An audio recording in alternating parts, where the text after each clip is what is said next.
Здравейте! Новините на МТЛ станаха на една година. За тези 12 месеца излъчихме общо 50 емисии, които бяха гледани над 86 000 пъти и събраха близо 18 000 харесвания, коментари и споделяния във Фейсбук. А на най-верените си фенове подарихме общо 12 смартфона. Благодарим на всички вас, които следите с интерес новините на МТЛ. Продължавайте да ни гледате, защото ви очакват още много интересни и полезни новини, които да споделяме с вас и през тази година. И тази година проектът ни "Приеми дете, създай бъдеще" ще подкрепи каузата приемна грижа с 100 000 лева. Най-малко 200 деца, настанени в приемни семейства, ще получат финансова помощ в размер на 200 лева, а сумата, която ще дарим за дете с увреждане, е 300 лева.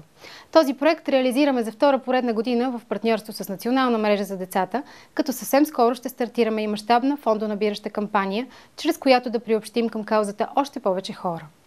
Проектът отново получи подкрепата на Министерство на труда и социалната политика, Държавна агенция за закрила на детето и Български дарителски форум. 5 зелени проекта, одобрени за финансиране по МТЛ Екогрант, започват работа. Припомняме, че общия бюджет от 50 000 лева беше разпределен между 5 екоинициативи, избрани от независима комисия. Те са насочени към опазване на вековните дървета в София, популацията на прилепите, морския орел и ливадните блатари, както и развитието на биоградинка с помощта на ученици, учители и доброволци. 30% повече клиенти използват предимствата на нашия мобилен интернет. Неотдавна компанията ни получи за трета поредна година сертификат за най-бърза 3G мрежа в страната.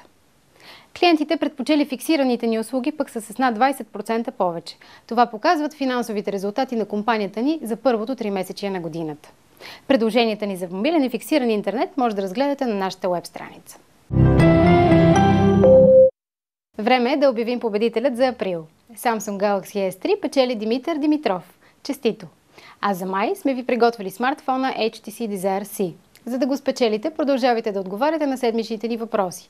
Първият ни въпрос за този месец е: колко от гостите на партито за посрещането на Samsung Galaxy S4 зарадвахме с хитовия смартфон? Както обикновено, отговорите ви ще очакваме във Facebook. Това беше всичко от юбилейното издание на новините на МТЛ. На финала си пожелаваме да бъдем все по-интересни и полезни за вас, нашите зрители. Честит рожден ден, МТЛ новини!